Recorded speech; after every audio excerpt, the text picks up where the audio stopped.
While I was serving in the army, I realized I never ever had time for God. But after watching this, I realized that was nonsense. Everything I do, every minute I spend is my choice. And rather than say, I don't have time to do X, Y, or Z, you should say, I don't do X, Y, or Z because it's not a priority. I don't have time often means it's not a priority.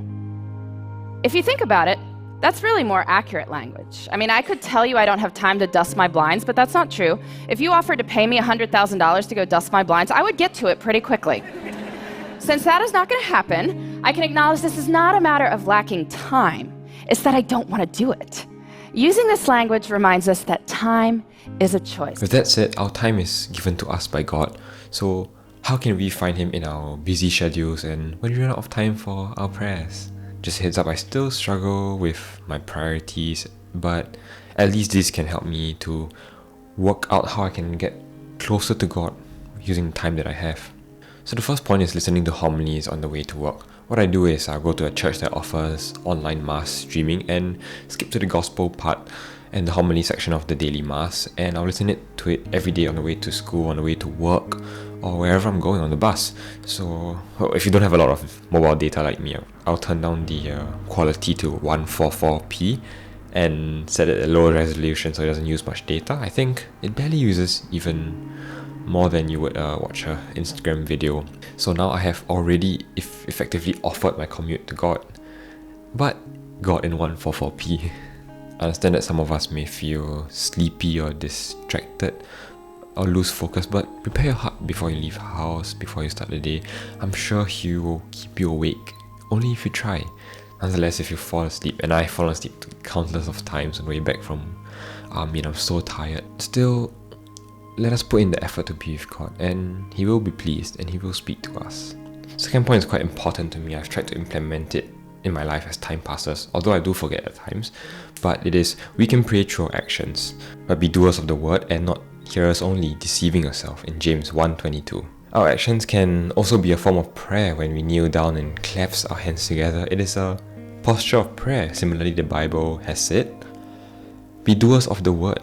So we have the opportunity to be kind, to be loving, to be forgiving in the work that we're busy with. Some people say that it's difficult to find God when we are busy, but it is in that busyness that we have the chance to still love through our actions. And after some time I realized that we can still find Him in our business, in our work.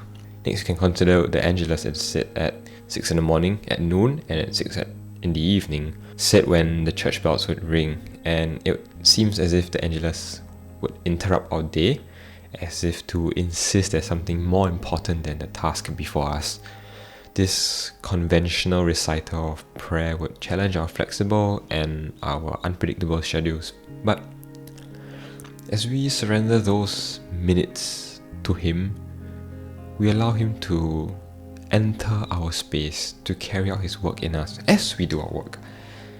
It is also a declaration of us saying that, God, Jesus, You are more important than the work I have right now. And lastly, we can consecrate our day to Him with a prayer. We can invite Him and the Holy Spirit to bless whatever we do before the computer opens, before the ink touches the paper, before your legs go into your shoe.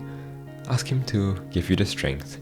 Well, I found it a little difficult to concretely explain how this helps, but I feel that with this one, it will only make sense to you after you try.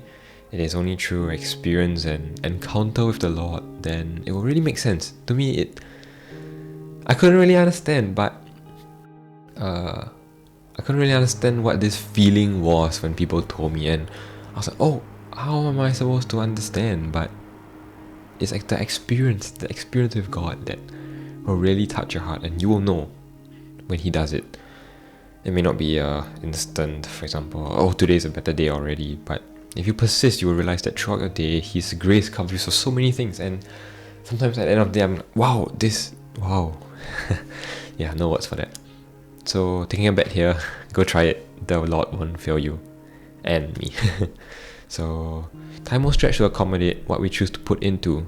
So, will we put God in the center of your lives?